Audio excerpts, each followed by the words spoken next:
malam hari ini kita dapat melaksanakan diskusi yang sambungan yang kemarin, tapi beda tema. Saat ini kita mengangkat tema dengan tajuk kuliah susah gaji murah. Sesuai dengan tajuknya ini, pasti kita akan membahas isu tentang ketenaga kerjaan. Di sini saya Citra Widastoto selaku moderator akan memandu jalannya diskusi kita pada malam hari ini dari awal hingga akhir, dan kita juga telah dibersamai Mas Faisal Ma'ruf selaku Ketua Serikat Buruh Merdeka Sejahtera, dan juga Mas Heri Setiawan sebagai salah satu anggota dari LPM Ekspresi UNY. Ya. Oke, sebelum kita mulai diskusi kita pada malam hari ini, marilah kita berdoa menurut agama dan kepercayaan masing-masing. Berdoa dipersilahkan.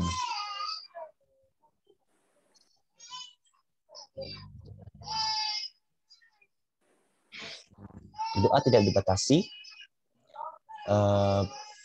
Baiklah teman-teman, di sini diskusi kita pada malam hari ini seperti yang tadi saya sudah sampaikan, kita akan mengangkat isu tentang ketenaga kerjaan terkait lulusan yang kuliah yang kita tempuh dengan susah tetapi mendapatkan gaji yang murah. Ya, seperti kita ketahui, Indonesia dengan bonus demografinya, dengan angkatan kerja yang jumlahnya tidak sedikit itu, dan juga memiliki 250.000 sarjana baru yang berhasil diwisuda, tetapi dan selalu bertambah seiring jalannya waktu, namun juga menyimpan masalah juga terkait jumlah yang banyak tetapi tidak sebanding dengan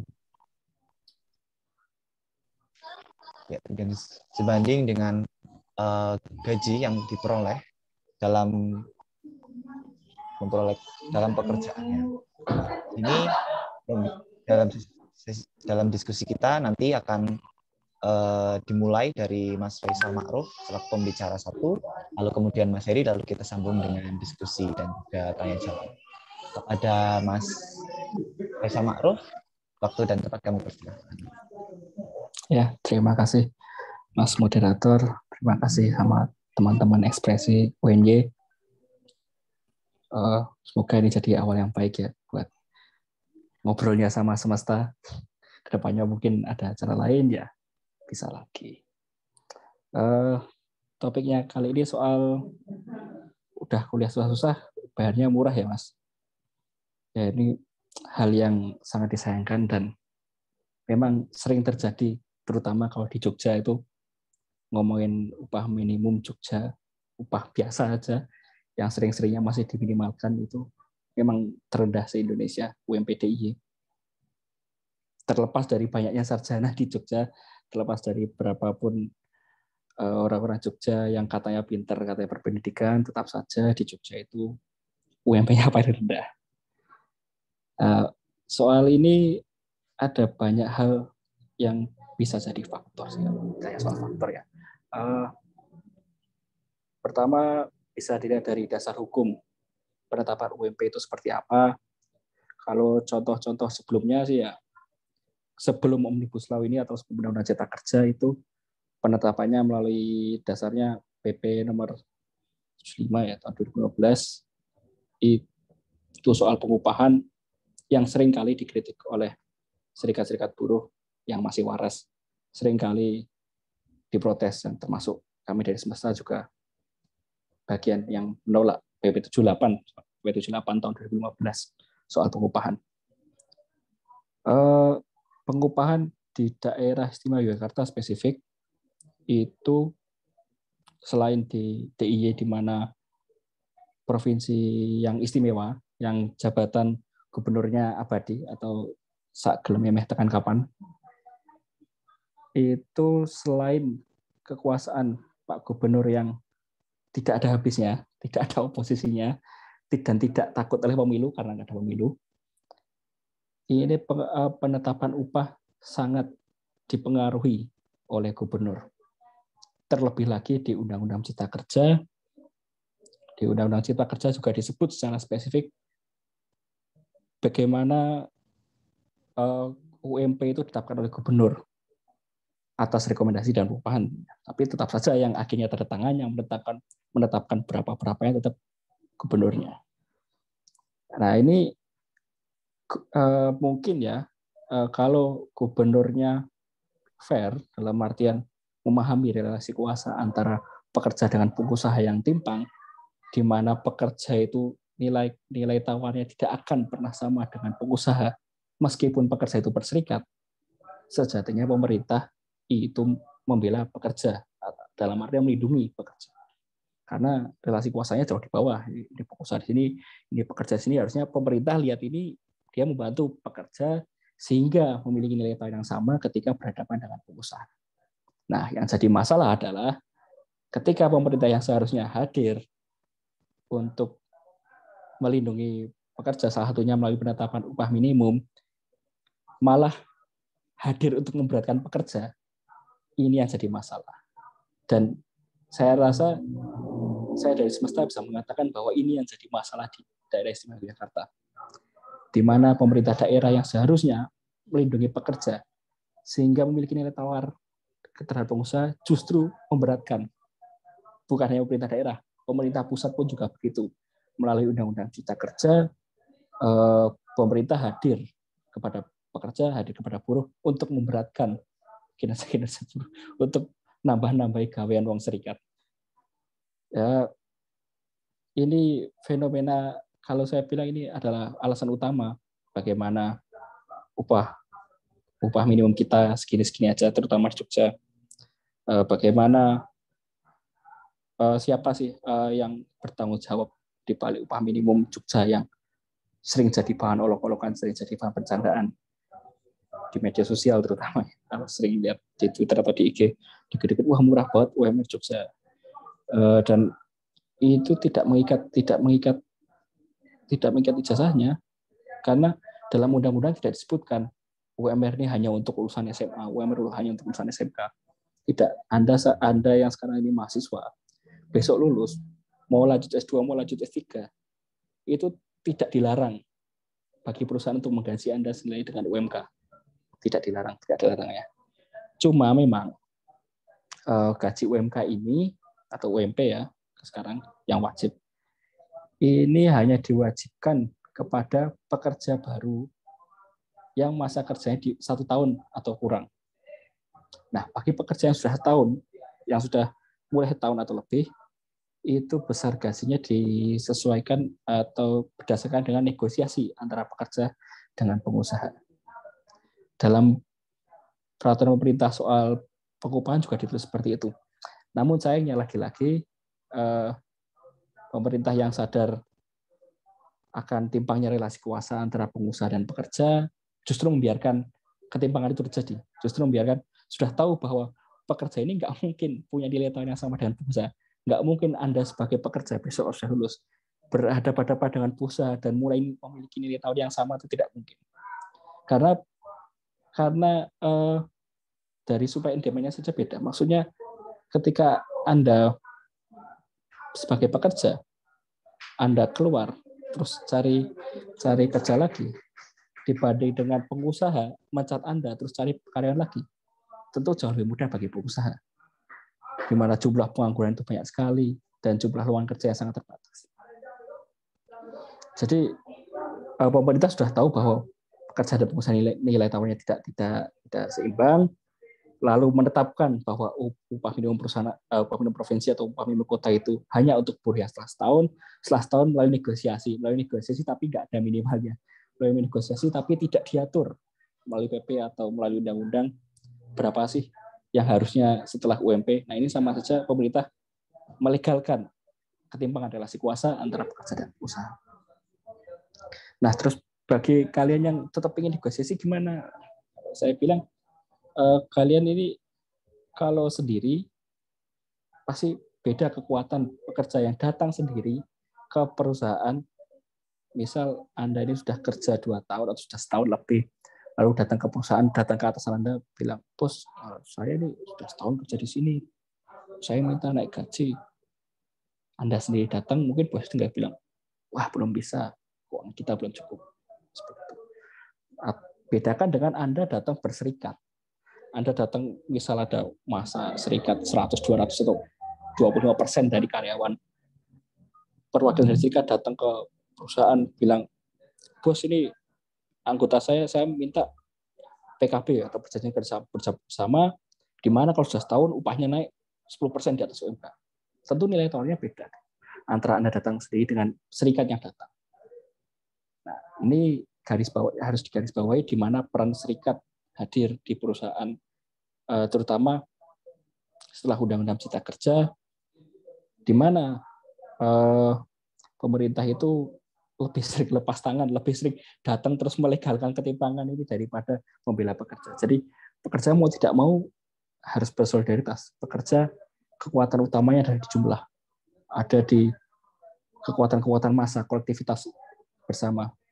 Nah, maka dari itu kekuatan berserikat bagi pekerja adalah kunci. Bagaimana bisa negosiasi upah yang lebih tinggi, meskipun ya pekerja ketika berserikat sekalipun nilai tawarnya tetap di bawah pengusaha, tapi peluangnya jauh lebih besar daripada sendiri. Itu soal bagaimana negosiasinya. Terus kalau saya mau membahas sedikit ini soal penetapan upah minimum, itu ini kembali lagi ke tadi, ada Dewan Pengupahan di kota dan provinsi. Dewan Pengupahan ini terdiri dari pengusaha, pekerja, dan pemerintah.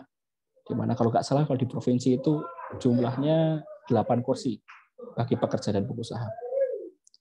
Nah, di pekerja ini untuk yang bisa dapat kursi di situ adalah serikat-serikat dengan anggota yang jumlah tertentu.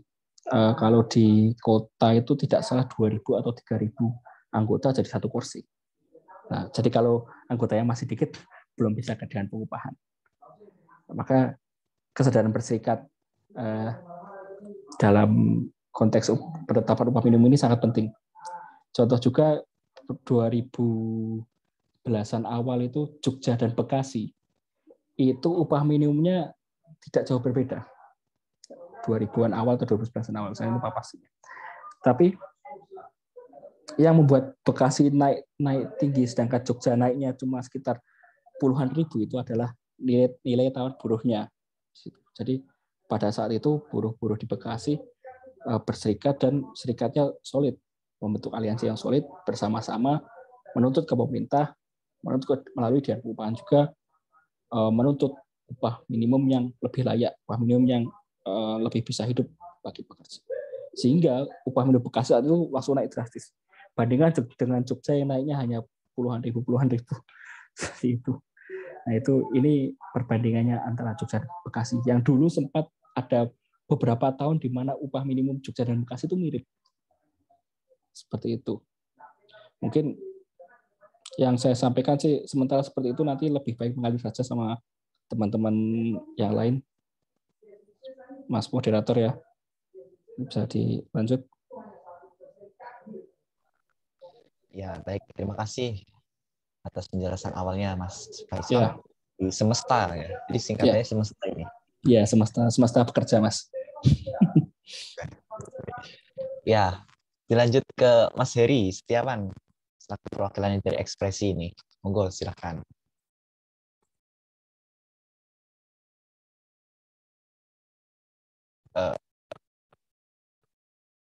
Mas Heri,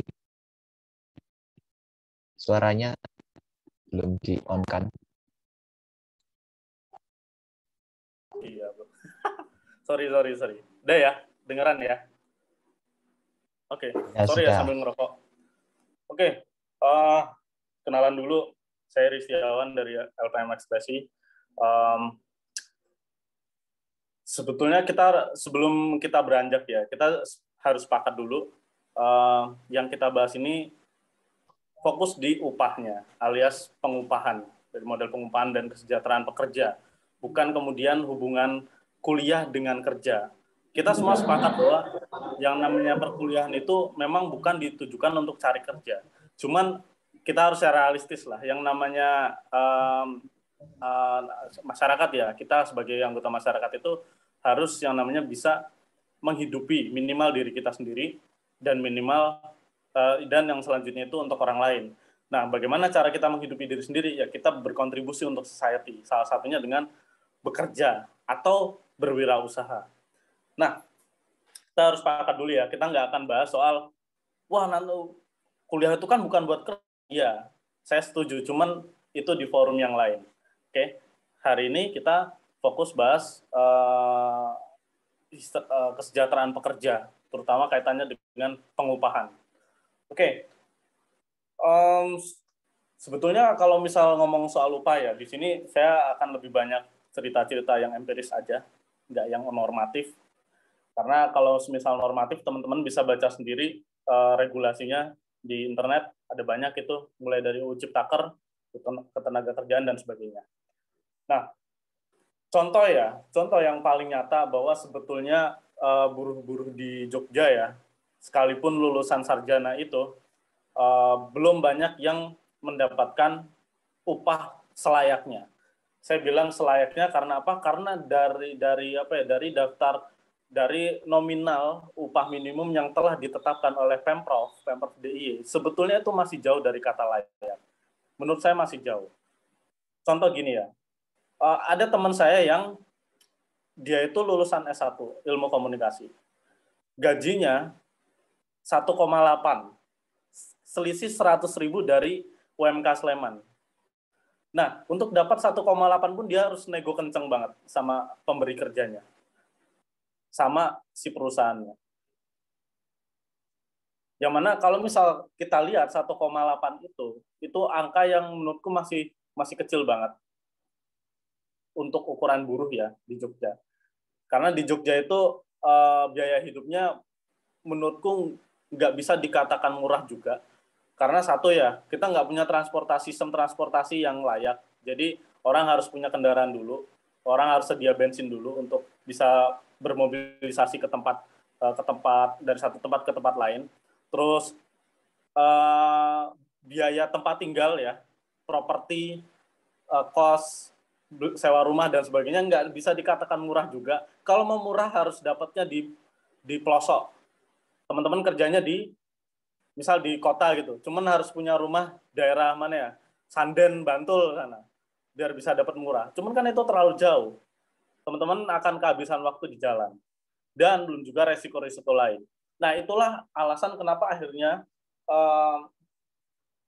diksi upah murah yang dipakai, alih-alih menggunakan diksi upah minimum. Karena yang namanya minimum akhirnya itu jadi alasan atau jadi legitimasi buat pemberi kerja bahwa loh, saya sudah ngasih upah sesuai standar kok, sesuai undang-undangnya. Nominalnya 1,7 juta sesuai dengan peraturan pemerintah Daerah Istimewa Yogyakarta ya. Saya ambil contoh di DIY dulu yang telah ditetapkan. Cuman untuk bertanya apakah ini layak, belum tentu layak. Ada lagi salah satu contoh, teman saya, wartawan, lulusan S1 Universitas Brawijaya. Di sini dia jadi wartawan, gajinya nggak lebih dari 2 juta. Padahal dia pendatang, dia harus masih sewa kos, bayar makan, transportasi, dan sebagainya. Nah, dengan begini kita wajib mempertanyakan, apakah sebetulnya yang namanya lulusan S1 itu harus mendapatkan gaji yang gede lah. Saya bilang gede ya, gede. Menurut saya bukan cuma S1 aja, bahkan semuanya. Semua pekerja, buruh, atau orang-orang yang dia menerima upah dari pemberi kerja, itu wajib menerima gaji yang layak, bukan gaji yang sesuai upah minimum. Karena kalau misal kita bisa bicara layak, tentunya ini akan memberi peluang ya buat buruh itu untuk memenuhi kebutuhan yang lain. Semisal ya, kita punya rekreasi pendidikan, itu menurut saya perlu diperhatikan juga. Jangan sampai akhirnya sepanjang hidup itu hanya mencurahkan waktunya untuk bekerja saja. Sementara kebutuhan yang lain itu sampai-sampai tidak diperhatikan. Terus, kalau ngomongin kesejahteraan ya, bukan juga ngomongin soal upah.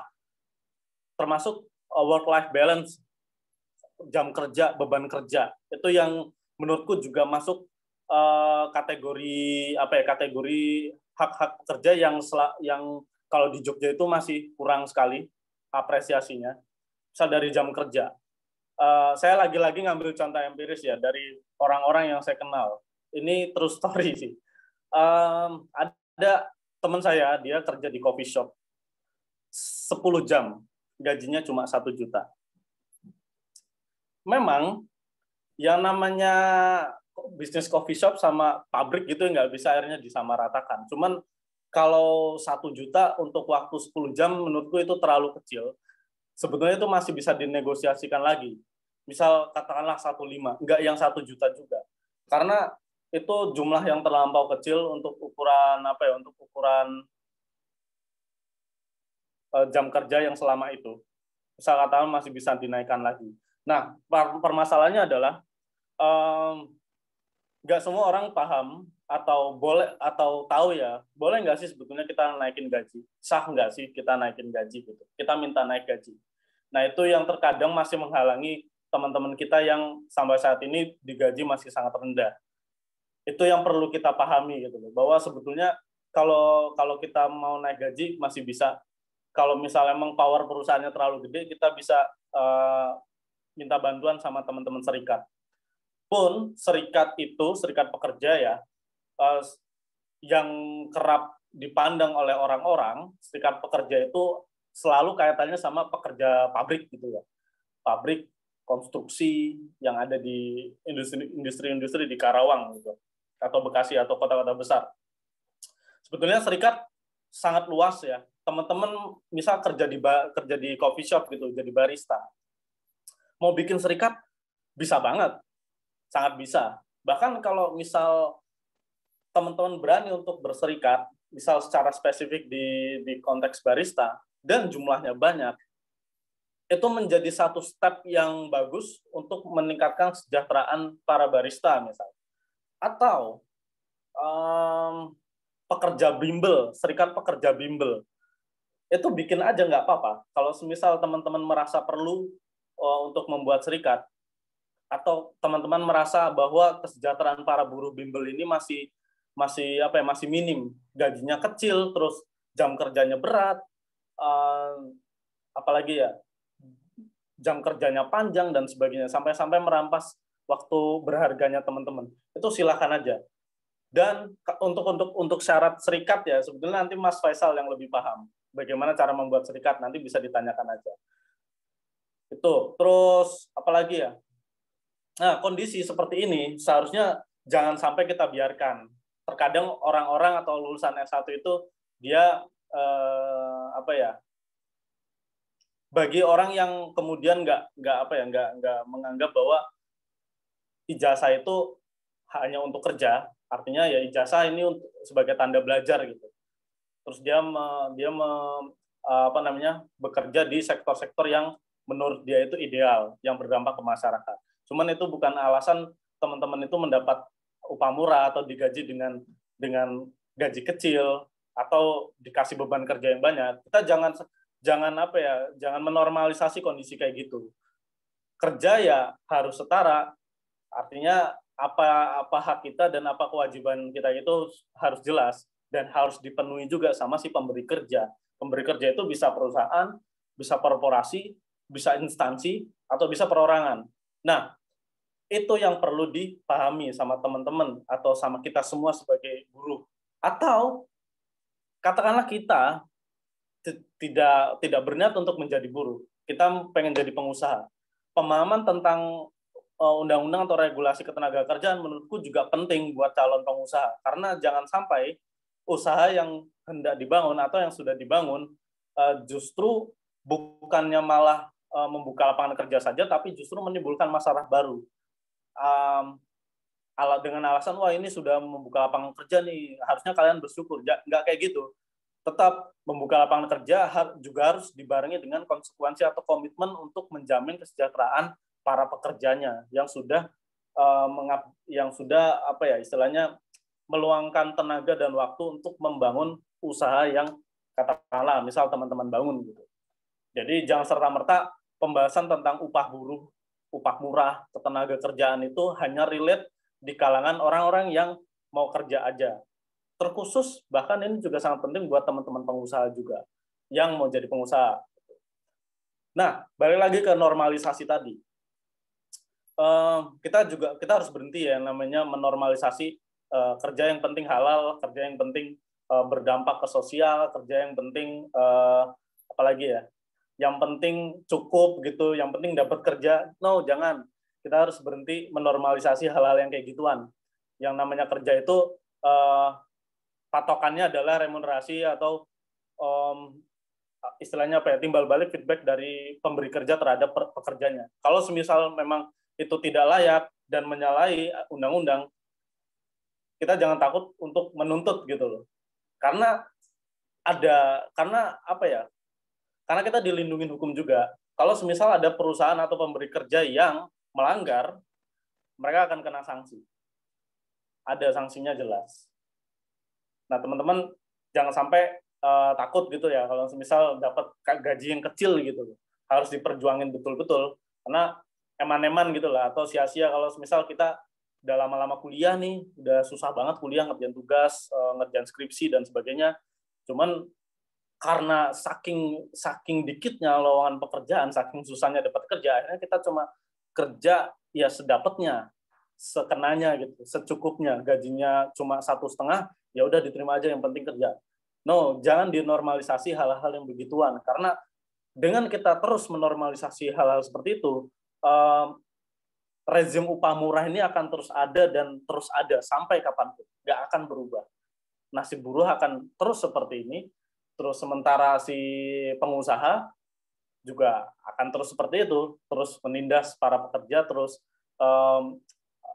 terus tumbuh tanpa memperhatikan kesejahteraan pekerjanya.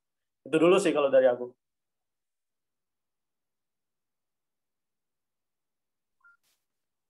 Oke, baik. Terima kasih Mas Ferry untuk penyampaiannya. Oke, maka dari itu kita lanjut ke sesi diskusi dan juga tanya jawab di sini. Silakan buat teman-teman yang ada di forum yang ingin membuka diskusi ataupun juga ingin bertanya dan juga ingin berdialektika di sini terkait masalah upah murah di sini. Oke, dipersilakan. Bisa open mic atau juga bisa melalui kolom chat.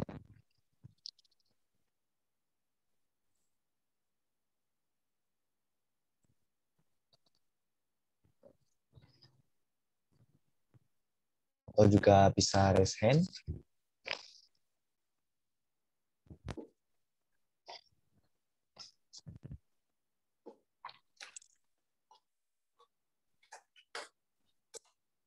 Oh ya, aku kayaknya perlu menambahkan ya. Sebetulnya tema kuliah susah upah murah itu nggak kemudian menggiring teman-teman untuk untuk wah nanti kita kerja nih, cuma kuliah buat kerjaan. Enggak. Sebetulnya ini goals-nya cuma pengen ngasih tahu bahwa kondisi ketenaga kerjaan di Indonesia itu sebusuk ini loh. Sebusuk ini. Karena dari pemerintahnya nggak punya inisiatif buat naikin upah.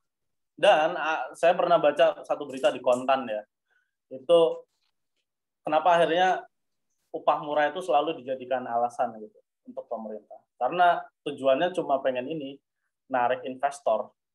Dengan harga upah yang murah, investor itu dikatakan lebih tertarik untuk menanamkan modalnya di Indonesia. Padahal sebenarnya bukan itu masalahnya. Alasannya bukan itu. Kenapa akhirnya investor seret? Tapi memang karena birokrasinya aja yang seret. Bukan karena upahnya yang murah. Itu alasan aja gitu. Atau di tingkat yang di tingkat yang bawah-bawah gitu, kayak misal usaha menengah gitu. Jangan dinormalisasi karena usahanya kecil gitu. Paling enggak layak gitulah. Paling enggak manusiawi. Enggak yang kemudian kerja 12 jam digajinya 1 juta, itu kan enggak manusiawi. Nah, setengah hari kita di kerjaan cuman sebulannya dapat 1 juta. Kalah sama influencer. Sekali posting dapat berapa juta gitu. Ya gitu-gitulah. Kita jangan menormalisasi yang namanya upah murah. Yang namanya kondisi kayak gini itu nggak akan berubah kalau misal teman-teman nggak pernah menuntut atau kita semua nggak pernah menuntut. Mana yang sebetulnya menjadi hak kita.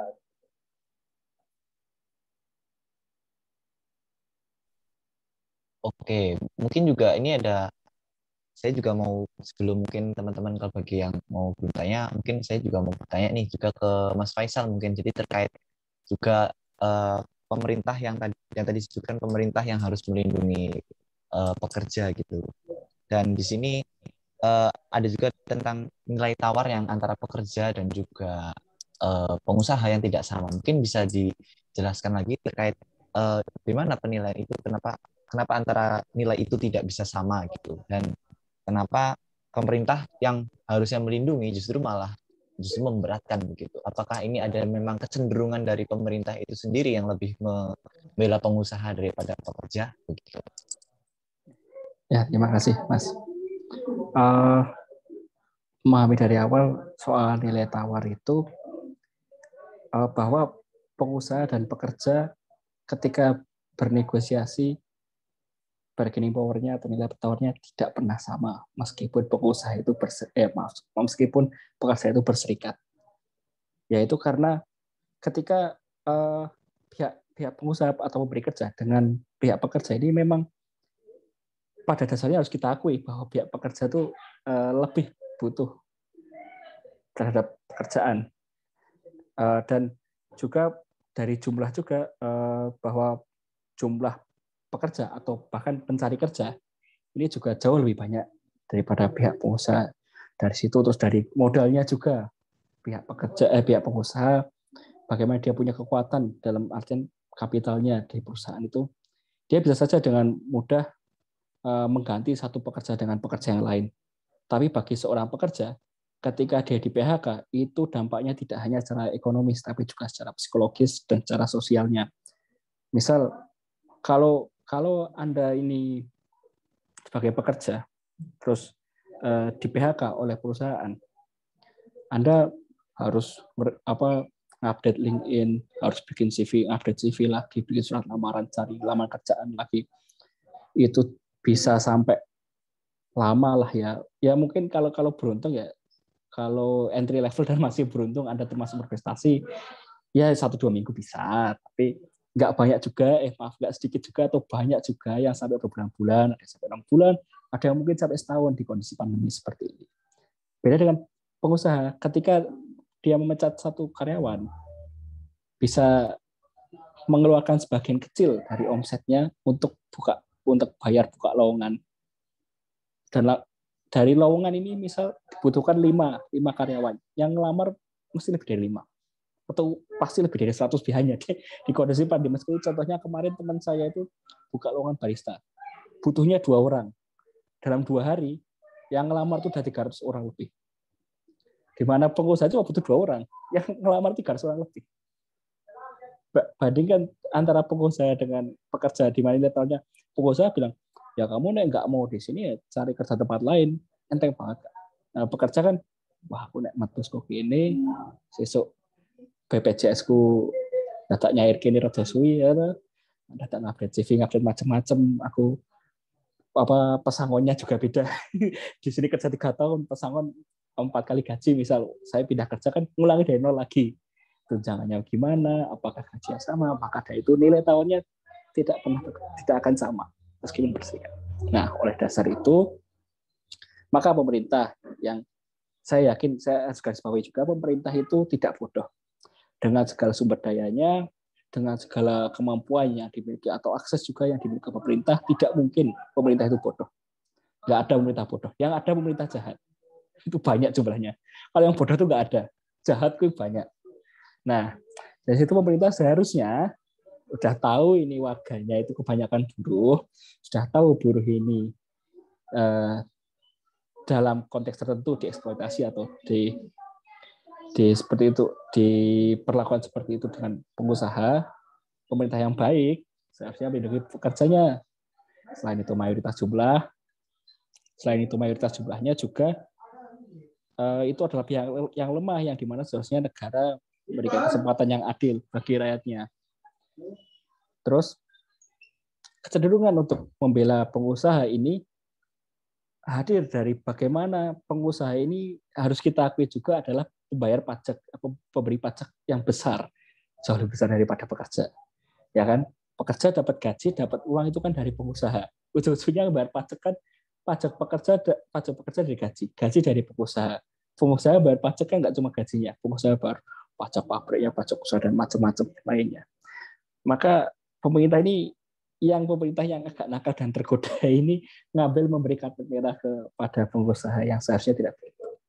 Contohnya banyak. Dari yang terbaru adalah Undang-Undang Cipta Kerja yang bersama-sama kami tolak. Itu bagaimana bilangnya orang sering bilang alasan itu kan tidak pemerintah tidak mendukung pengusaha, tapi dalam banyak kalimatnya adalah diatur dalam negosiasi, diatur dalam kesepakatan antara pekerja dan pengusaha.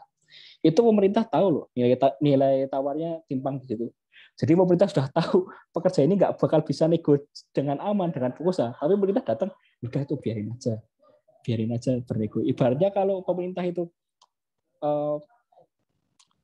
orang biasa lihat anak kecil digebukin sama orang gede, sudah tahu anak kecil ini nggak bakal menang sama orang gede, ya toh. Anak kecil digebukin sama orang dewasa nggak akan menang, tapi dia oh yaudah biar saja, itu biar kesepakatan mereka kok, itu masalah mereka kok.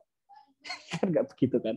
Ketika Anda melihat dua pihak yang nilai tawarnya berbeda, yang tidak seimbang, saya defaultnya harusnya Anda melindungi yang kecil agar punya kesempatan. Tapi ini enggak, ini sudah tahu kecil, sudah tahu digebuki, sudah tahu diperas habis-habisan, biarinkan saja sesuai kesepakatan. Nah, itu di dalam Omnibus Law banyak sekali pasal-pasal yang menulis diatur dalam kesepakatan antara pekerja dan pengusaha yang pada akhirnya juga merugikan pekerja. Seperti itu mungkin cukup menjawab, Mas. Kalau ada yang lain boleh tanyakan. Oke, cukup menjawab sih. Nah, dipersilakan kepada teman-teman ini dari ada di forum, mungkin ada yang mau speak up juga.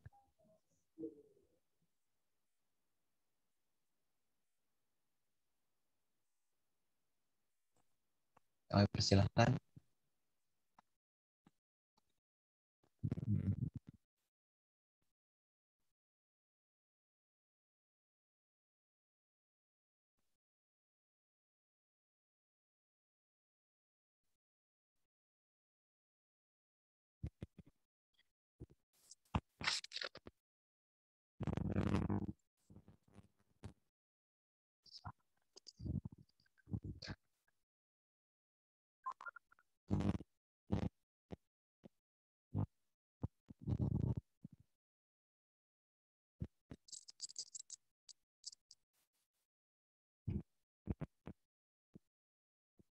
Nah,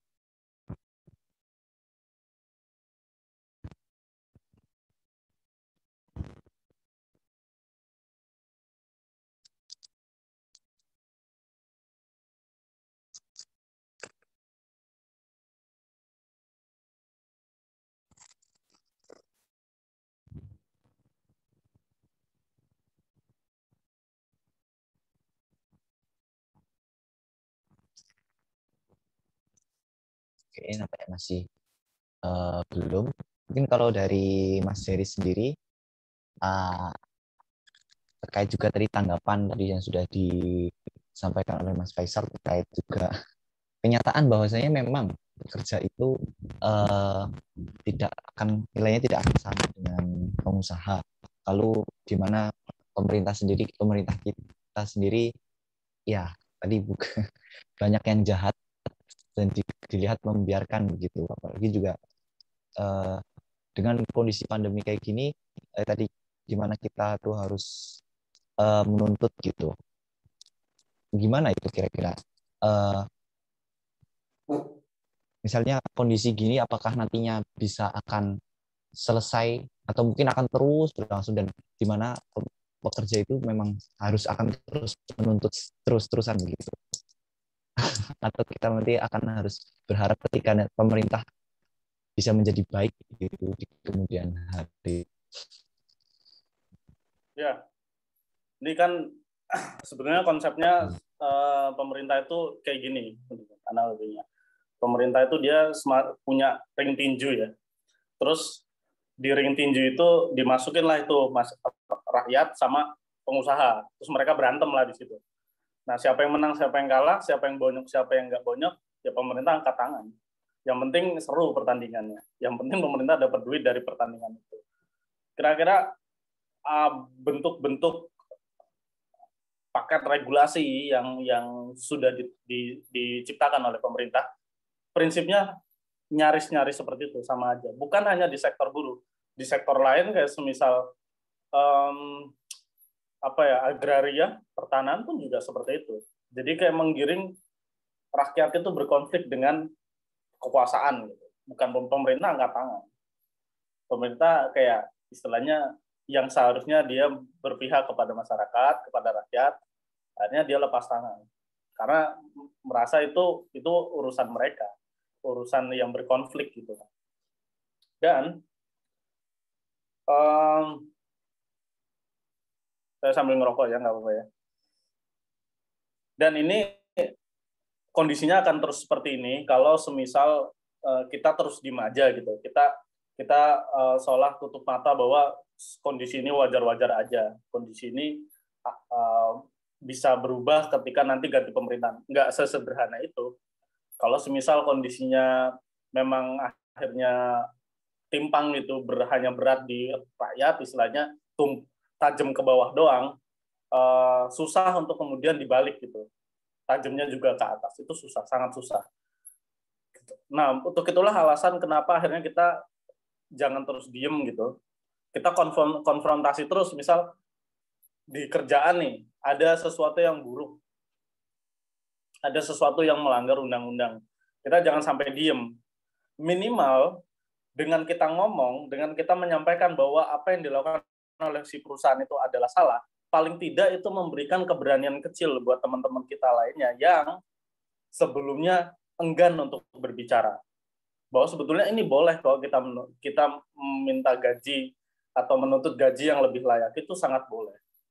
Dan kalaupun kita ketemu perusahaan yang agak baik, seharusnya perusahaan juga menerima itu, nggak kemudian defensif, menutup diri, atau menutup akses kepada pekerjanya untuk ngomong. Karena banyak sekali contoh-contoh perusahaan yang dia menutup aksesnya rapat-rapat agar si pekerjanya ini dia tidak menuntut. Kayak misal nih, di undang-undang yang lama itu kalau nggak salah negosiasinya itu misal ya soal penundaan gaji atau cicilan gaji gitu. Itu hanya bisa dilakukan ketika perjanjian bipartit antara pekerja dan pengusaha dilangsungkan secara terbuka. Alasannya apa sih kenapa misal gajinya dipotong, gajinya ditunda? Alasannya apa sih? Misal karena kondisi keuangan perusahaan itu sedang buruk. Nah, itu harus disampaikan secara jelas, secara terbuka, secara transparan.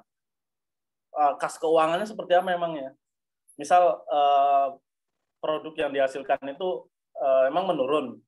Emang uang yang masuk ke perusahaan menurun.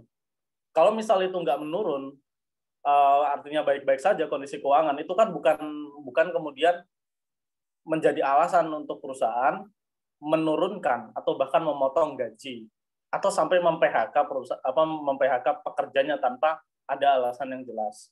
Nah, paling tidak dengan kita mengatakan yang sebenarnya gitu, itu memberi keberanian atau memberikan kekuatan yang meskipun kecil itu juga akan menginspirasi atau menyebarkan semangat ke teman-teman kita yang lain bahwa ini kondisi kita sedang tidak baik-baik saja dan sudah saatnya kita ngomong secara terang-terangan bahwa perusahaan ini harus melakukan tindakan yang mensejahterakan pekerjanya. Karena sebetulnya meskipun tadi Mas Faisal bilang yang lebih butuh itu sebetulnya pekerja dan perusahaan, cuman keduanya sebetulnya mitra. Mereka nggak bisa yang namanya hidup sendiri-sendiri gitu. Perusahaan yang butuh pekerja yang butuh perusahaan. Sudah seharusnya perusahaan itu memenuhi kewajiban untuk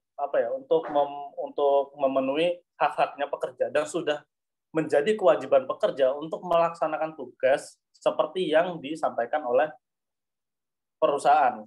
Nah, itu harus seimbang, jangan sampai ada yang berat sebelah.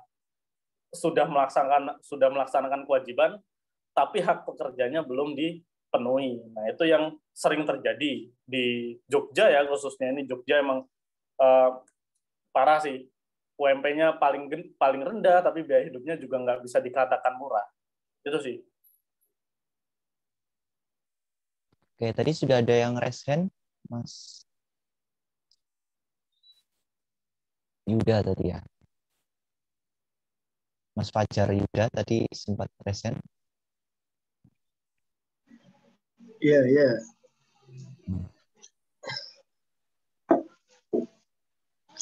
Cek suaraku terdengar nggak ya, kawan? Terdengar aman.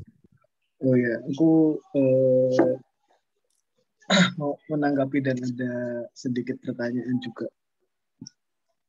Tadi Mas Faisal ngomongin soal daya tawar teman-teman buruh ketika ada bentuk litigasi untuk berunding sama perusahaan gitu ya. Terus Heri juga tadi ngomongin soal pemenuhan hak yang akhirnya yang kerap kali ditemui itu jarang dilakukan sama perusahaan, dan serikat jadi salah satu bentuk penguat untuk teman-teman buruh seperti itu. Nah, aku mau nanya soal ini, Mas. Selama ini ya, khususnya apalagi di Jogja gitu, sejauh apa sih, Mas, pengaruh serikat buruh itu atau serikat pekerja di tiap-tiap perusahaan gitu? Karena kalau melihat di Jogja sendiri gitu, yang punya pola budaya nerimo ing pandum, kadang apa ya,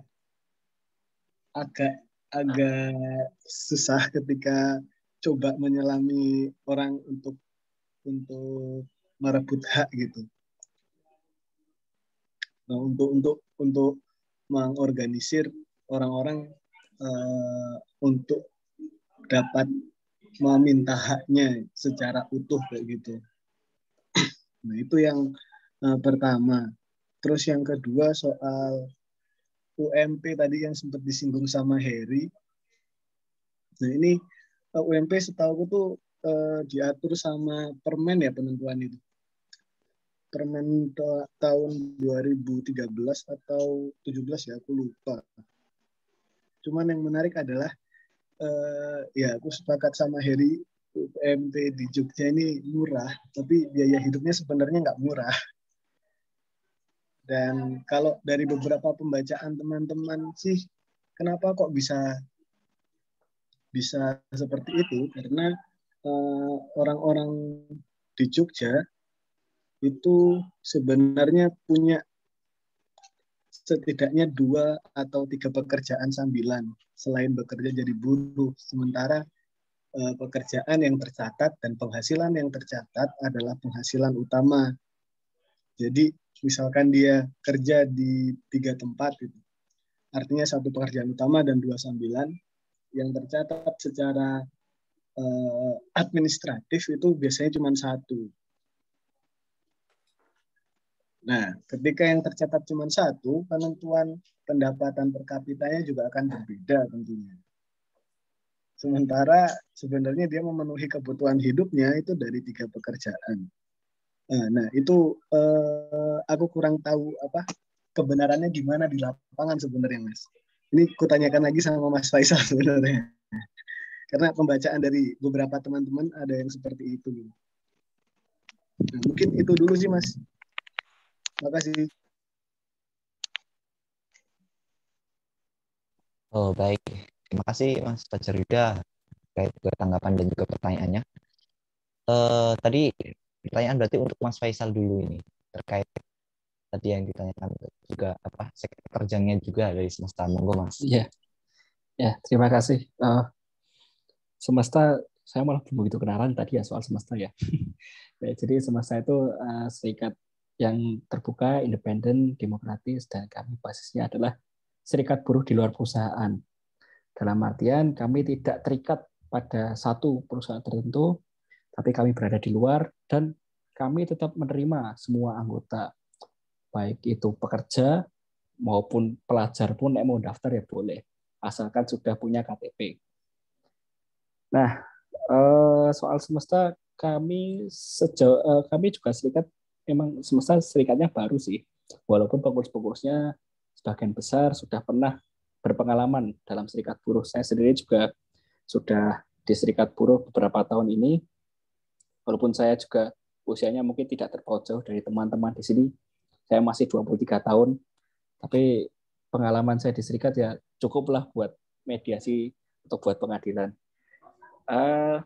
Semesta kami basis utama ada di Gunung Kidul, di Semin tepatnya. Ada ratusan anggota kami dalam satu PT di situ. Ini dari yang sudah dilakukan oleh semesta saja. Jadi dulu sebelum buruh-buruh itu berserikat, dalam satu perusahaan itu namanya PT Wonel Midas Leathers, itu boleh dicari. Muancen kurang ajar kan perusahaan. Kasusnya masih ada kasus jalan gitu. Ya silahkan, nggak apa-apa saya bilang gini on record, memang perusahaan ini kudu diajar gitu. Jadi dulu buruhnya itu dari jam kerja sudah tidak sesuai. Ini PT sudah lama, masuk di Indonesia tahun 1988. Pertama di Tangerang. Di Gunung Kidul baru 2018. Mereka ini karyawan ada 800-an di PT yang di Gunung Kidul itu. Ada 800-an dan semuanya tidak ada karyawan tetap. Meskipun jenis pekerjaannya tetap. Dari situ gajinya UMP pas sampai ratusan rupiahnya itu dihitung. Jadi 1,7 juta berapa sampai ratusan rupiah itu dipas ke UMP. Gak ada lebih-lebihnya. Lemburnya sering nggak dibayar, jam kerjanya sering kali molor dan dipaksa lembur. Bahkan sampai sekarang pun ada yang di SP kemarin kami masih coba berusaha untuk batalkan SP-nya karena SP itu diberikan karena pekerja tidak mau lembur. BPJS juga nggak dibayar. Wah pokoknya gini, ibaratnya kalau kita ngomongin buruknya satu PT ini bisa sampai pagi. Tapi ya singkatnya seperti itu. Itu sebelum ada semesta. Lalu buruh-buruh di sana, alhamdulillah ya mereka punya kesadaran bahwa ini nggak benar, bahwa hukum yang standarnya sangat rendah pun tidak membenarkan ini. Hukum yang tidak membela buruh pun tidak membenarkan ini. Maka mereka buruh-buruhnya rapat, terus mereka cari solusi lah. Bagaimana agar mereka ini bisa ngenyang ke perusahaan, bagaimana biar mereka ini punya nilai tawar yang lebih daripada mereka saat ini. Akhirnya mereka memutuskan untuk berserikat. Dan ya ini saya juga kasih tahu detailnya seperti ini, bahwa pada saat itu mereka Delalahe orangnya dia main Twitter. Terus dia mention ke akun temennya semesta tuh, si akunnya kalau di Twitter ada lihat si Buruh Jakarta. Nah, Buruh Jakarta ini teman dekatnya semesta. Tanya soal berserikat, terus diarahkan lah oleh mereka ke semesta. Diarahkan ketemu saya. Lalu kami organisasi di situ basisnya. Kami rekrut, kami kaderisasi, kami berikan pendidikan, kami didiklah teman-teman anggota semesta di PT Wonel, dan alhamdulillah proses pendidikan saya itu berjalan lancar. Kasus-kasusnya waktu itu kami coba berunding dengan PT. Saya selaku ketua umum datang ke PT Wonel waktu itu meminta untuk berunding, langsung menuntut agar perusahaan ini memberikan hak karyawan minimal sesuai dengan ketentuan perundang-undangan.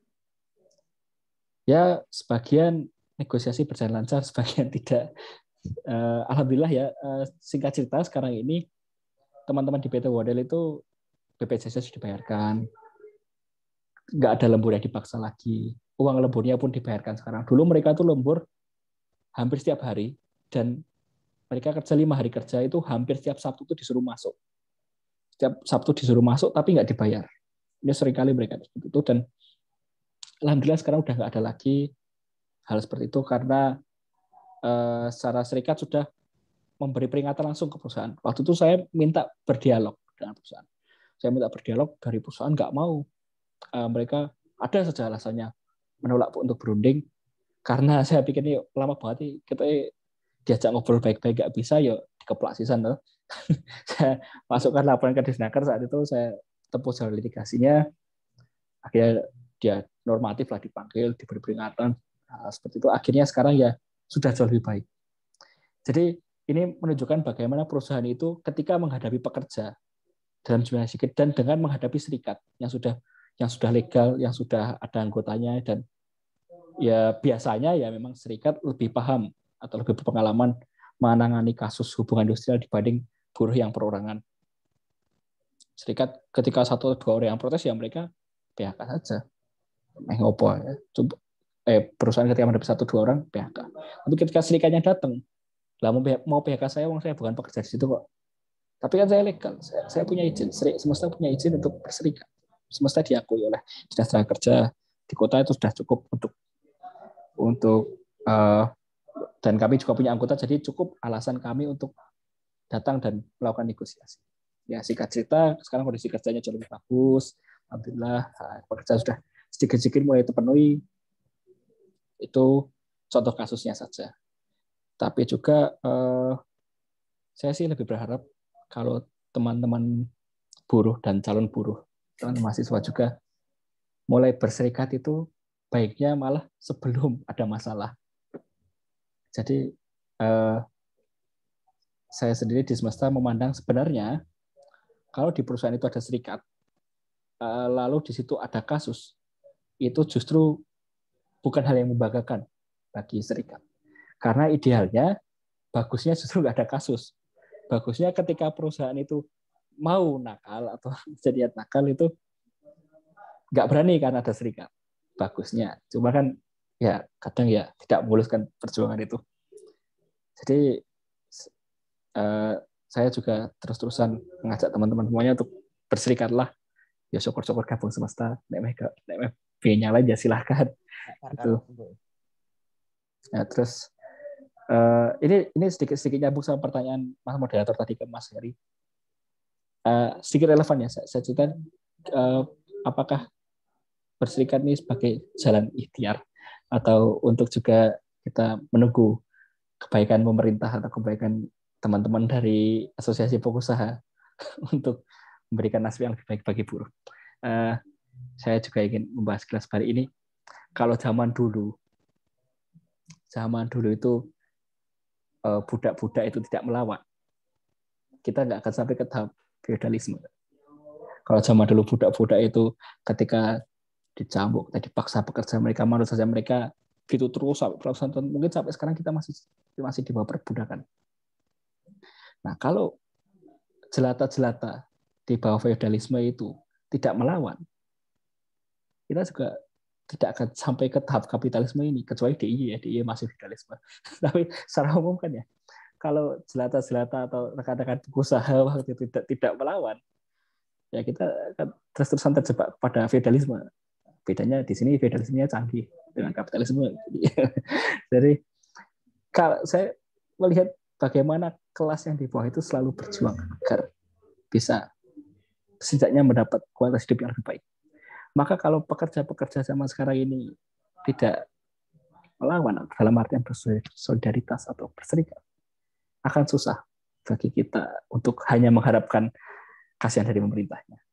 Itu contoh tadi, ini juga contoh tadi bagaimana teman-teman di PT Wonel yang memutuskan berserikat, memutuskan melawan, akhirnya mendapat pekerjaan yang lebih baik. Itu semoga menjawab pertanyaan pertama. Lalu pertanyaan kedua adalah soal UMP rendah ya. Bagaimana orang Jogja sejauh ini hidup ya? Saya asli Jogja. Saya lahir dan besar di Jogja. Tapi setelah saya lulus SMK, itu orang tua saya pindah. Rumahnya dijual. Jadi saya ngkos. Pas itu disangoni sepeda. Sama disangoni duit. Waktu itu senilai 1 kali UMR Jogja. Saat itu 1.400.000. Jadi ya sedikit banyak walaupun saya asli Jogja, tapi saya ngerti gimana rasanya pendatang orang kos tuh kerja Jogja. Bahwa UMP atau UMK Jogja untuk memenuhi kebutuhan Jogja itu bisakah layak? Oh ya bisa. Kalau tanya bisa ya bisa. Cuma kan kualitas hidupnya seperti apa? Ya toh? Kalau diomongin hidup ya maunya juga hidup ya kan. Karena hidup babi pun hidup. Bahkan kita nek lepas kewan nang alas ya urip. Cuma kan kualitas hidupnya seperti apa? Kita ini kan sudah civilized, sudah manusia, harusnya sudah hidupnya ya sudah layak lah, ya minimal layak, syukur-syukur sejahtera. Nah, sejauh ini kondisi di lapangan memang sebagian besar orang Jogja itu juga reproduksi sosialnya jelek. Karena mereka kerja pagi sampai sore atau siang sampai malam, tergantung, ada yang shift-shiftan juga ya, saya juga seperti kita shift. Dan di luar itu mereka juga nyambi. Antara mereka nyambi atau mereka super hemat, atau malah dua-duanya. Kalau saya dulu dua-duanya, ya nyambi ya uripe uangnya tenan, rekoso tenan. Pas kuwi kuru aku. Sekarang enggak gitu. Jadi waktu itu dan banyak teman-teman yang masih begini, ya nek isuk sampai sore nganggo seragam. Sebagian yang nganggo seragam, langsung kerja untuk yang seragam masing-masing. Nek dah sore malam ya sekarang banyak yang pakai jaket hijau, banyak yang pakai jaket oranye.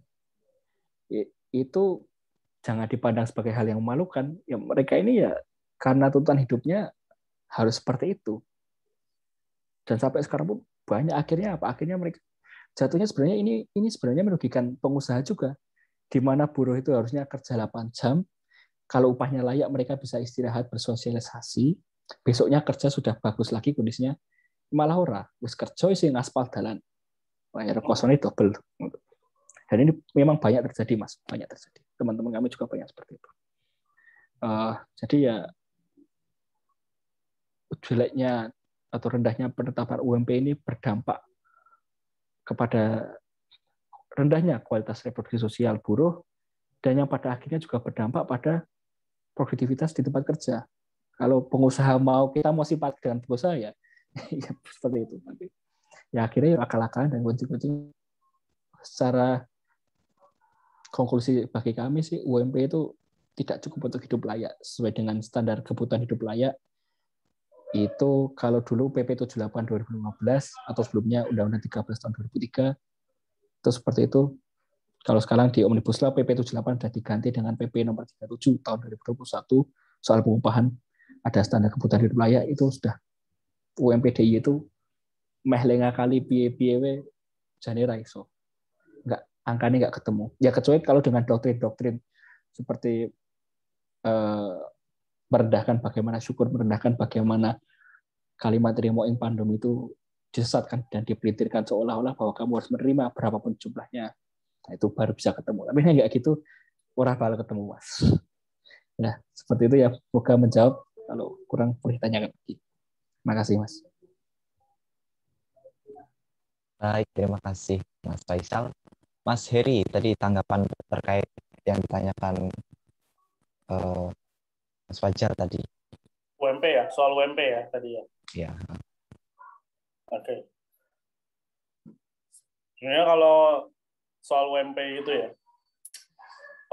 ILO, International Labour Organization, yang organisasi PBB yang kaitannya soal buruh itu ya, sebetulnya sudah merekomendasikan jam kerja minimal itu 8 jam. Maksimal itu 8 jam. Lebih dari itu lembur, dihitung lembur. Jangan dihitung jam kerja juga.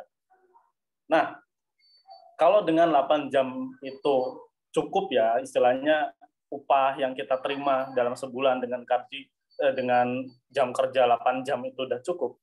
Buat apa kita harus cari kerjaan yang lain sampingan gitu. Kalau misal udah cukup ya buat apa kita cari tambahan. Mending istirahat supaya besok bisa berangkat kerja lagi, produktivitasnya juga tetap terjaga, dan kita juga terhindar dari yang namanya sakit sama stres. Kan kalau misal semakin lama kita bekerja ya, istilahnya beban pikiran kita kan jadi makin banyak. Nah, itu kan rentan stres dan rentan sakit juga.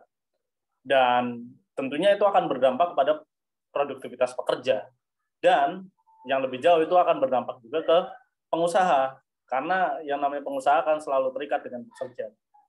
Nah, untuk itulah kalau ketika UMP di Jogja itu rendah, lalu kemudian orang buruh-buruh di Jogja itu kemudian menyiasatinya dengan kerja sampingan, entah itu dia jualan, entah itu dia ngerjain sesuatu yang pekerja lepas gitu, yang kemudian akhirnya mencukupi. Ya itu sebenarnya bukan kabar yang bagus, dan sudah saatnya kita nggak menormalisasi itu. lebih baik kalau semisal memang udah cukup istirahat supaya reproduksi sosial yang seperti yang Mas Faisal tadi bilang itu meningkat.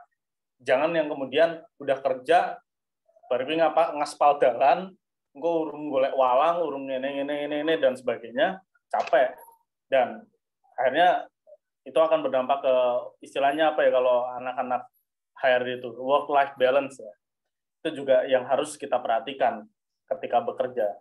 Kalau misalnya emang cukup ya ngapain kita cari tambahan yang lain gitu maksudnya.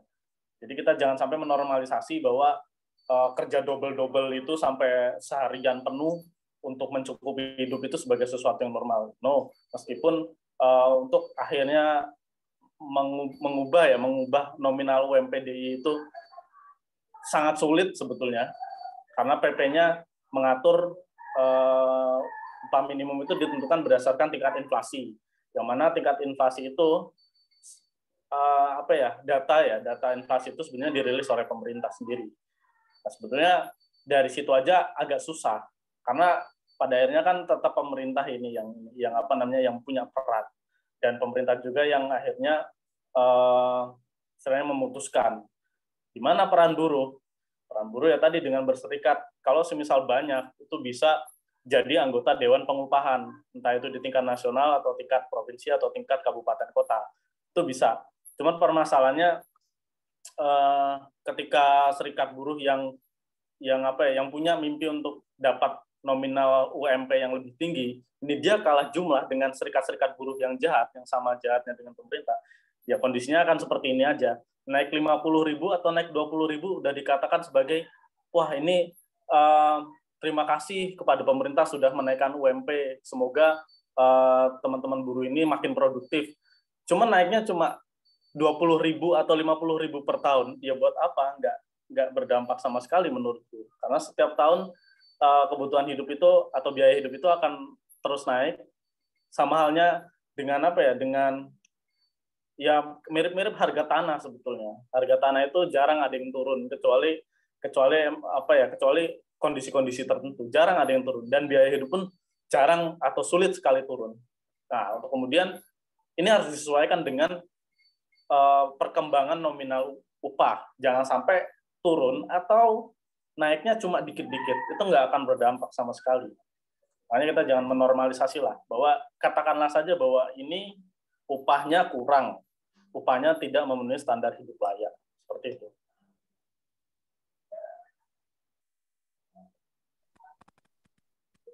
Bagaimana Fajar Yuda? Ada tanggapan lagi terkait tadi jawaban-jawaban yang telah diberikan oleh Mas Faisal dan juga Mas Heri? Ya, cukup kawan. Terima kasih Mas Faisal, Mas Heri.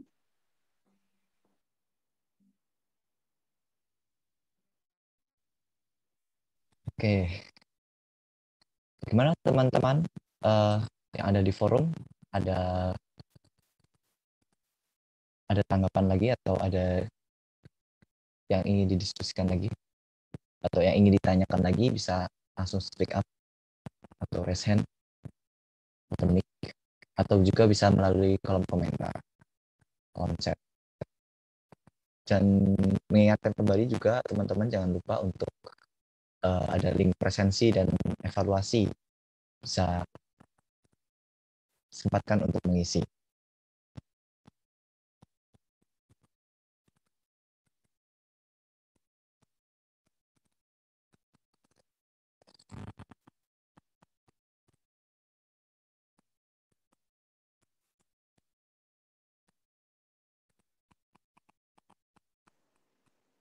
Oh ya, nambahin. Berhubung ini di UNY ya, di UNY itu kan banyak prodi pendidikan.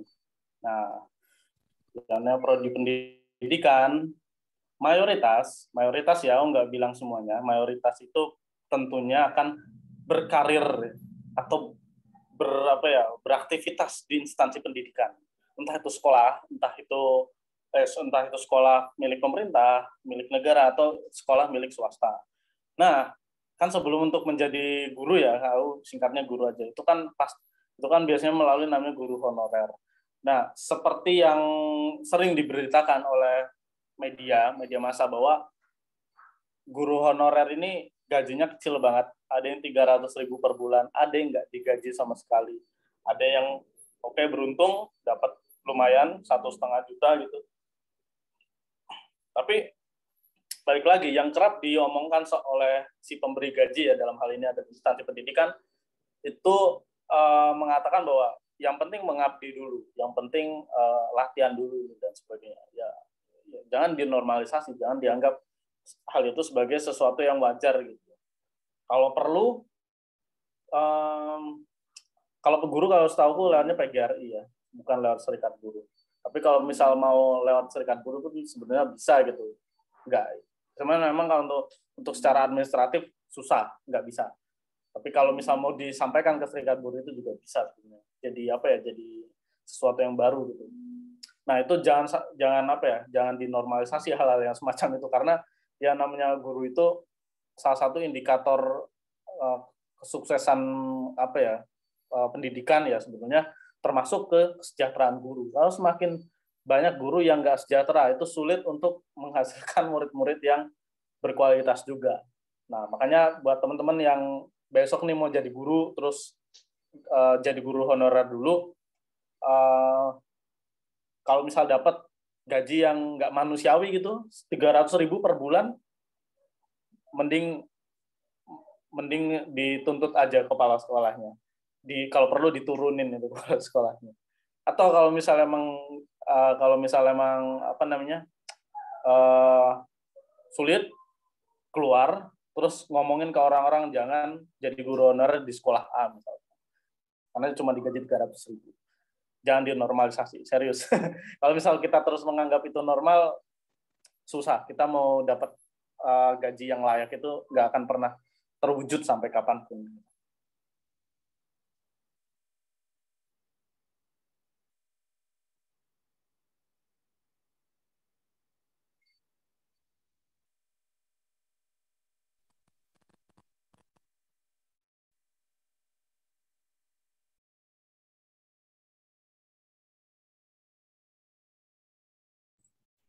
Iya, memang satu ironi juga ya ketika kita dengan dituntut untuk bisa menciptakan sesuatu yang baik bagi itu kepada pengusaha atau bahkan juga yang mengabdi ke negara seperti guru, tetapi timbal baliknya yang diberikan tidaklah layak dan juga justru memberatkan kita, yang ditambah hidup yang juga tuntutan hidup yang juga tidak lagi murah ini. Bagaimana teman-teman ini? Ada tanggapan juga buat dari teman-teman? Oh ya, Mbak Ayu, monggo. Sebelumnya, apakah suara saya terdengar? Terdengar, Mbak. Merdu. Saya ingin bertanya sih, bukan menanggapi yang tadi. Jadi, saya melihat bahwa dulu guru SD saya, saat masih menjadi guru honorer di 1 sampai 3 tahun pertama, memang kehidupannya cukup sulit seperti itu. Nah, kemudian beliau pindah ke sekolah lain dan menjadi guru yang lebih sejahtera seperti itu. Nah, saya lihat juga banyak yang menggunakan 1 sampai 3 tahun pertama untuk mencari kayak pengalaman kerja seperti itu. Kemudian di tahun keempatnya mereka baru bisa meningkatkan upahnya mereka kayak gitulah. Nah, menurut narasumber sendiri dengan yang terjadi kayak gitu gimana ya? Makasih.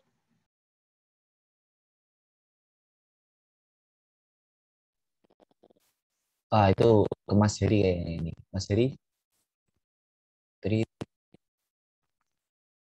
tanggapan dari ketika pindah, jadi bisa merubah kesehatan itu bagaimana itu? Mungkin tanggapan dari Mas Heri terkait guru honorer juga.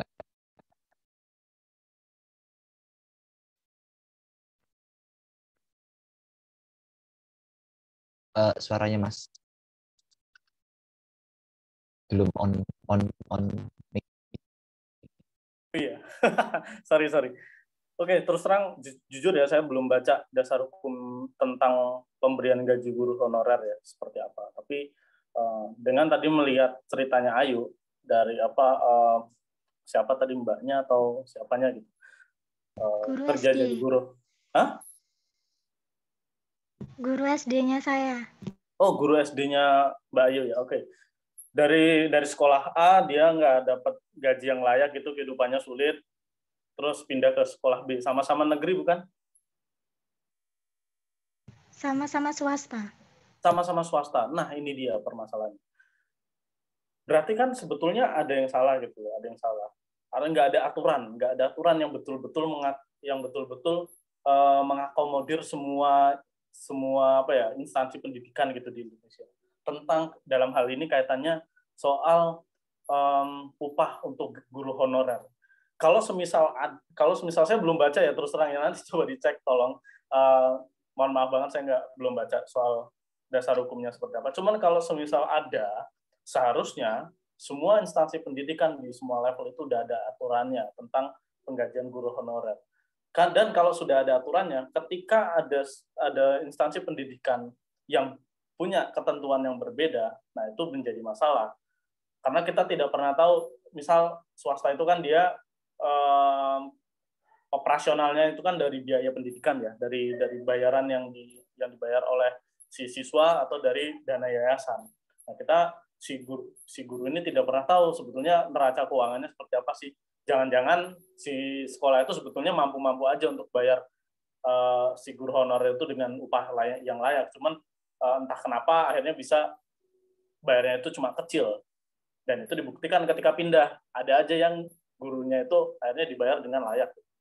Nah, untuk mengubahnya ya, itu harus dilihat dulu dasar hukumnya. Dan saya sayangnya belum baca. Kalau semisal memang itu diatur dan ada istilahnya wadah pelindungnya. Kalau dalam hal ini adalah kalau buruh ya serikat buruh. Kalau misal di buruh, kalau setahu saya PGRI itu bisa lewat sana gitu untuk ngasih tahu bahwa ini ada nih guru yang nggak digaji dengan layak nih, yang sampai kerja berjam-jam cuma digaji katakanlah 200 atau 300 ribu per bulan. Itu bisa lewat PGRI gitu. Atau wadah kayak PGRI itu kan kayak serikat buruh tapi untuk guru gitu. Itu bisa lah, lewat situ juga bisa.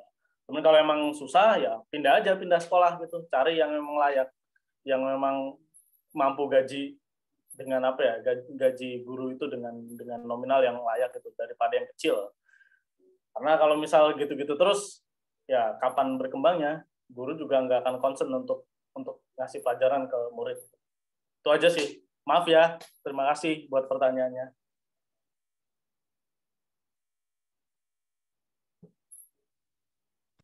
Oh, ini mungkin relevan kalau misal guru honorer kaitannya sama magang. Nah, kalau soal magang nanti Mas Faisal ya.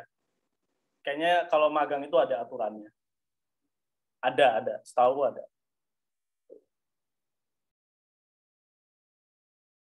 Oke, mungkin dari Mas Faisal ada tanggapan juga terkait juga mengenai aturan guru honorer atau guru magang ini. Mungkin aturan hukumnya dari itu bagaimana? Kalau sebelumnya ya di awal saya ingin nangkepin dulu tadi secara individu ya, orang yang kerja 1-3 tahun cari pengalaman, terus di tahun keempatnya alhamdulillah hidupnya lebih baik, kerjanya lebih baik, ya nggak apa-apa, bagus, ikut senang aja kalau semakin lama semakin baik. Cuma secara sistem juga kita juga harus ingat bahwa tidak semua orang bisa sampai di tahap yang ke tahun keempat tadi, atau bahkan banyak juga yang masih terjebak misalnya seperti gurunya Mbak tadi yang di tahun pertama. Ya syukurnya yang itu bisa sampai pindah sekolah terus merasakan pekerjaan dan kehidupannya lebih bagus. Cuma ada juga yang belum bisa dan masih terjebak di situ. Soal magang ini sebenarnya beda sih dengan honorer karena konteksnya lebih luas, jauh lebih luas, dan ada banyak aturan baru ya, seperti contohnya dengan program Kampus Merdeka itu ya. Secara normatif magang memang ada aturannya. Contohnya sebagai tipe-tipe magang yang dibolehkan, terus siapa yang membolehkan, yang boleh melakukan pemagangan, perusahaan seperti apa. Tapi yang justru ingin saya soroti justru bagaimana bahayanya perusahaan-perusahaan yang sebenarnya mampu menggaji dan sebenarnya pekerjaan yang dimagangkan itu tidak membutuhkan, sebenarnya pekerjaan dimagangkan itu bisa saja mereka merekrut karyawan untuk itu, justru mengambil jalur pintas magang alih-alih agar mendapat tenaga kerja yang murah. Contohnya seperti ada BUMN di Sleman, BUMN besar, ya nggak besar banget tapi udah tua lah, udah survive lama. BUMN ini liciknya menggunakan sistem pemagangan agar dapat tenaga kerja yang murah. Jadi ketika ada calon pekerja yang daftar di situ, keterima kerja itu nggak kalian training gitu, nggak kalian kontrak, tapi kalian magang. Padahal orang daftar kerja biasa dan sebenarnya mereka jenis pekerjaannya itu ya karena tidak ilegal ya. Maksud dalam artinya tidak dilarang. Jenis pekerjaan itu sebenarnya jenis pekerjaan yang bebannya sama dengan karyawan biasa. Tapi karena di peraturan pemagangan tidak dilarang ya, akhirnya perusahaan sama sekali ini kerap kali mengambil pakai label magang biar mereka tuh gajinya ya bisa semena-mena, nggak, dan tanggung jawab perusahaan ke pekerjanya, tanggung jawab kepada pekerja magang gimana, jam kerjanya juga nggak jelas, di mana upahnya juga ya sampai naik SNKI. Bahkan kemarin sempat ramai juga ada instansi besar di DIY yang mewajibkan magang 2 tahun. Dan itu bisa-bisa saja terjadi. Karena walaupun magang memang ada aturannya, tapi aturan magang ini masih sangat longgar dan sangat gampang untuk dimanfaatkan pihak-pihak tertentu yang memang memiliki niatan untuk melanjutkan tema diskusi kita kali ini. Udah kuliahnya susah, bayarnya murah. Ya bayarnya murah, statusnya magang kok. Itu. Ya seperti itu, Mas. Oke, Ayu, bagaimana tanggapan?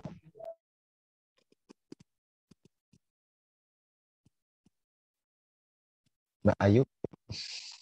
Ya, Ya. udah cukup sih. Terima kasih. Oke. Tapi saya juga mau tanya lagi. Kan ada nih satu toko gitu, tapi tokonya juga udah ada cabang-cabang lain. Nah, karena mungkin itu lebih kepada salahnya manajer mungkin ya. Jadi staff dan freelance itu kadang gajinya bisa sama gitu loh. Kalau freelance-nya itu emang kayak tiap hari kerja terus selama 8 jam kayak gitu. Nah, menurut Mas Faisal sama Mas Heri kayak gimana tuh?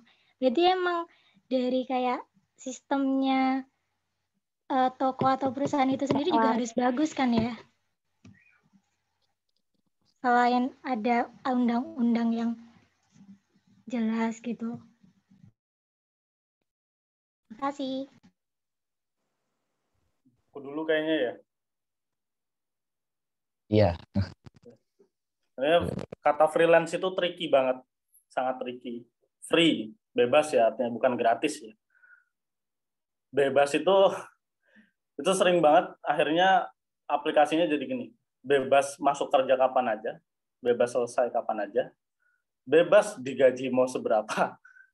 Jadinya akhirnya freelance itu bukan karena keleluasaan dari pekerjanya untuk dia mau kapan mulai bekerjanya, cuman akhirnya kebebasan dari perusahaan untuk menggaji dan juga menuntut. Misal nih, freelance, ada freelance desain grafis gitu. Dia statusnya freelance, bukan full time, bukan part time. Cuman karena ada kata freelance tadi, akhirnya jadi dia dikasih kerjaan ya sebebasnya gitu, kayak nggak ada jam kerja. Nih siang, malam kasih. bayarannya seperti apa yang disepakati, satu proyeknya katakanlah satu desain ya itu 300.000. Cuma ngasihnya nggak kenal waktu gitu. Malam dikasih, sore dikasih, pagi dikasih, Selasa siang dikasih. Deadline-nya juga bebas seperti halnya freelance. Jadi kayak nggak ada jam kerja. Nah karena nggak ada jam kerja itu, nggak ada jam kerja yang jelas, itulah yang membuat tricky. Begitupun juga dengan di hal gaji. Saking bebasnya gaji itu akhirnya sulit untuk menemukan parameter yang ideal gitu. Ini sebenarnya gaji sekian jam itu berapa sih? Cuman karena yang namanya status freelance itu jadinya agak susah untuk dicari parameternya seperti apa. Nah, kalau semisal dikatakan freelance itu akhirnya jauh lebih banyak daripada staff, ya nggak gitu juga konsepnya.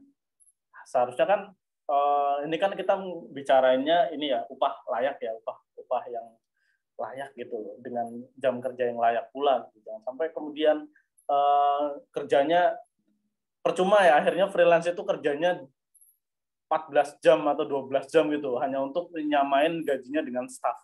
Ya, nggak gitu juga konsepnya. Yang penting freelance, sekalipun itu freelance, ya tetap harus layak gitu. Kan namanya freelance itu kan keleluasaan ya, kita bebas menentukan kapan kita masuk gitu, dan kapan kita selesai, dengan gaji yang disesuaikan dengan beban kerjanya, dengan ya status kelayakannya gitu. Itu aja sih.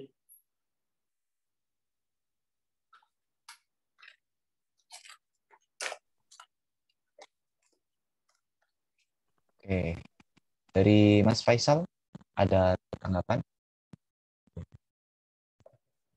Saran aja sih buat teman-teman mahasiswi, kalau mau kerja dan tawarannya jabatannya freelance, tapi kerjaannya kok sepertinya kerjaan yang sampai 5 atau 6 jam, bahkan sampai 7 jam per hari, itu dimintakan tetap saja. Maksudnya ya mintanya nggak ujuk-ujuk datang, bos tetap ini harusnya bos. Enggak gitu. Tapi ya sedikit-sedikit mungkin melalui serikat yang ada di perusahaannya, mungkin juga melalui pendekatan-pendekatan yang bisa dilakukan itu. Kalau kerja terus-terusan freelance itu harusnya terusnya sudah tetap atau minimal ya kontrak kalau jenis pekerjaannya musiman ya. Misal ya namanya desain atau misal ini keperluan karena menjelang Idul Fitri. Jadi hanya sebulan sebelum atau sebulan sudah itu kontrak nggak apa-apa. Tapi kalau sampai setahun rutin kok kerjanya kok banyak terus, itu seharusnya sudah tetap. Itu saran dari saya aja sih, biar besok bisa punya pengetahuan agar punya nilai tawar yang lebih. Seperti itu, Mas.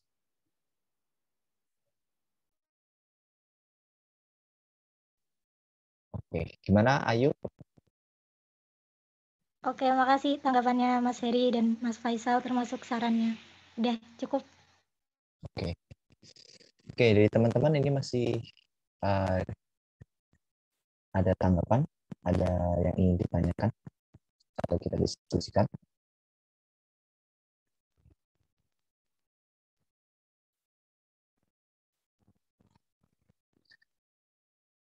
Mungkin ada satu sih pertanyaan ini dari saya. Mungkin ke Mas Faisal ini terkait mungkin saya pernah dengar ada yang bicara tentang dilema pemerintah terhadap buruh, di mana ini juga berkaitan dengan investasi para investor yang masuk begitu, di mana investor yang masuk ini yang dituntut terkait tentang pengupahan oleh para buruh, lalu sampai ke pengadilan dan para buruh itu menang, tapi ujung-ujungnya investor itu malah justru menarik gulung tikar di Indonesia dan justru malah menanamkan investasinya ke negara lain gitu. Nah, itu menjadi salah satu alasan kenapa pemerintah itu lebih condong kepada pengusaha dan membiarkan kalau misalnya ada pengusaha atau kalau ada pekerja yang kemudian diupah dengan tidak layak dan lain sebagainya gitu.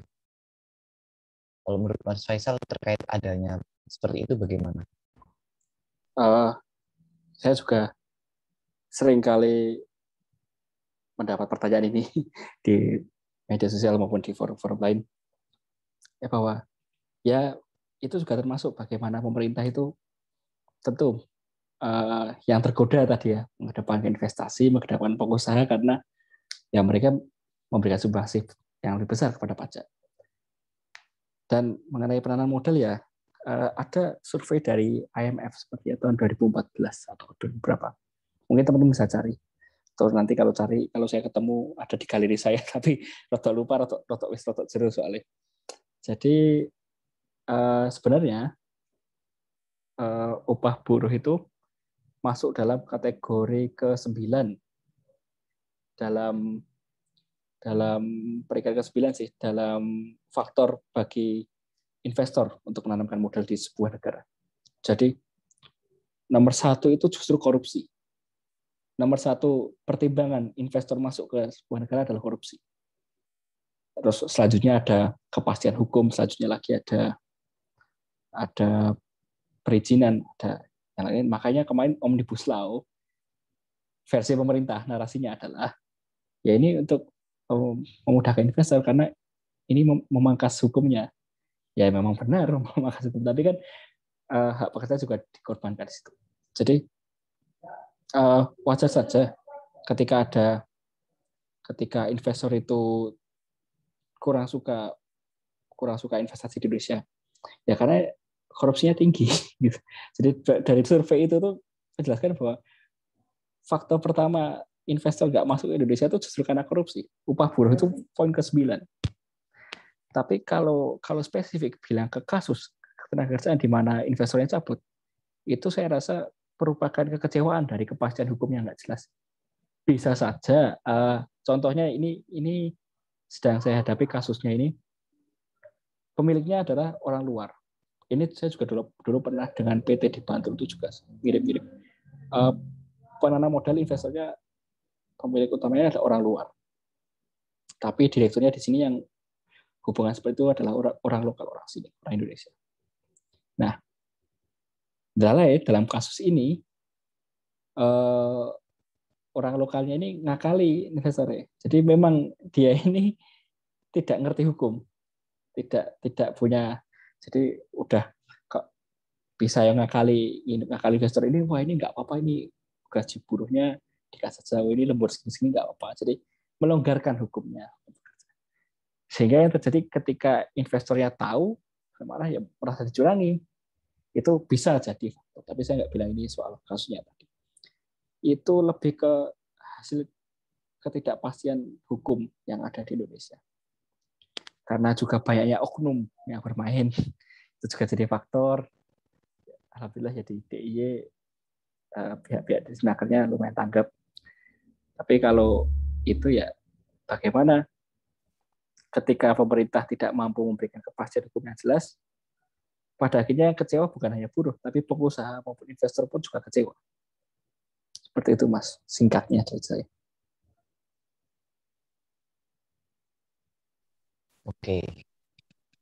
Terima kasih Mas Faisal untuk jawabannya.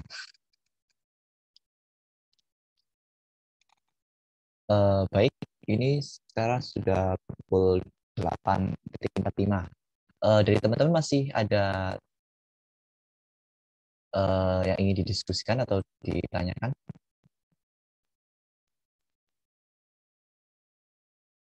Masih kami beri kesempatan sebelum mungkin kami tutup.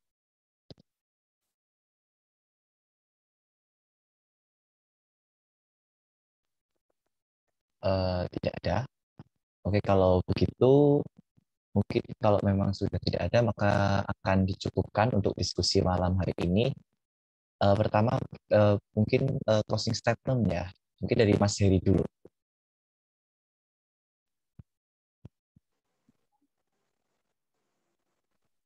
Oke.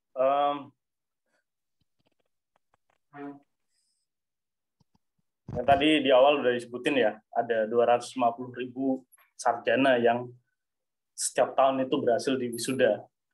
Tapi di saat yang bersamaan, ada 1 juta pengangguran yang berasal dari lulusan perguruan tinggi. si Menteri Keuangan sama Menteri Tenaga Kerja bilang, atau dari beberapa survei yang pernah dilakukan adalah tingkat pengangguran itu terjadi karena rendahnya skill lulusan. Banyak lulusan itu yang keterampilannya tidak dibutuhkan oleh industri gitu. Cuman alasannya sebetulnya bukan di situ. Katakanlah kita memantaskan diri, kita meningkatkan skill.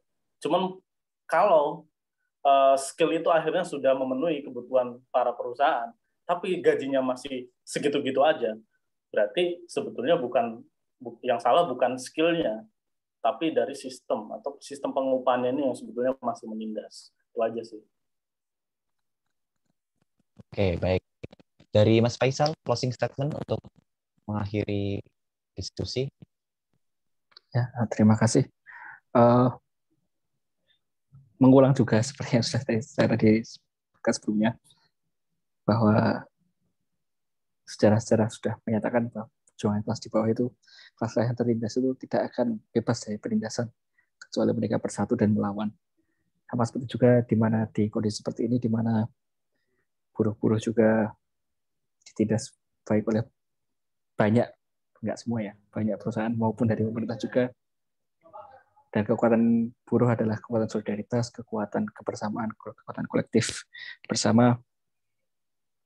Maka ya saya berharap semua teman-teman di sini dapat tumbuh kesadarannya untuk berserikat, baik itu ikut ke serikat yang sudah ada maupun malah membentuk serikat baru. Ya, semoga saja dari diskusi ini juga mampu memantik ke diskusi-diskusi selanjutnya agar sadar juga bagaimana pentingnya kolektif atau berserikat dalam perjuangan kelas pekerja. Seperti itu, Mas. Baik, terima kasih Mas Faisal untuk closing statement-nya. Mungkin juga untuk mengakhiri di sini saya mungkin akan membacakan ada satu puisi karangan Wiji Tukul yang mungkin ada relevan juga dengan diskusi kita pada malam hari ini, yang judulnya Satu Mimpi, Satu Barisan. Satu mimpi, satu barisan. Di Lembang ada kawan Sofian, jualan bakso kini, karena dipecat perusahaan, karena mogok, karena ingin perbaikan, karena upah. Ya, karena upah. Di Ciroyom ada kawan Sodiah, si lakinya terbaring di amben kontrakan, buruh pabrik teh, terbaring pucet dihantam tipes. Ya, dihantam tipes. Juga ada Neni, kawan Bariah, bekas buruh pabrik kaos kaki. Kini jadi buruh di perusahaan lagi. Dia dipecat. Ya, dia dipecat. Kesalahannya karena melolak diperlakukan sewenang-wenang. Di Cimahi ada kawan Udin, buruh sablon. Kemarin kami datang. Dia bilang, umpama di ronsen, pasti nampak isu dadaku ini pasti rusak. Karena amoniak. Ya, amoniak. Di Cigugur ada kawan Siti. Punya cerita harus lembur sampai pagi. Pulang lunglai, lemes ngantuk letih. Membungkuk 24 jam. Ya, 24 jam. Di Majalaya ada kawan Eman. Buruh pabrik handuk dulu. Kini luntang-lantung cari kerjaan. Bini hamil 3 bulan. Kesalahan karena tak sudi terus diperah seperti sapi. Di mana-mana ada Sofian, ada Sodiah, ada Bariah. Tak bisa dibungkam Kodim, tak bisa dibungkam popor senapan. Di mana-mana ada Neni, ada Udin, ada Siti. Di mana-mana ada Enam. Ada di Bandung, di Solo, Jakarta, Tangerang, tak bisa dibungkam Kodim, tak bisa dibungkam popor senapan. Satu mimpi, satu barisan. Terima kasih teman-teman untuk kesempatan pada malam hari ini, dan juga diskusi tadi dari jam pukul 7 sampai sekarang pukul 9. Terima kasih kepada Mas Dery, Mas Faisal telah membersamai kita pada malam hari ini. Terima kasih teman-teman yang sudah gabung join di diskusi ekspresi dan juga nantikan diskusi selanjutnya. Terima kasih. Mungkin kita tutup juga dengan doa. berdoa menurut agama dan kepercayaan masing-masing. Berdoa dipersilahkan.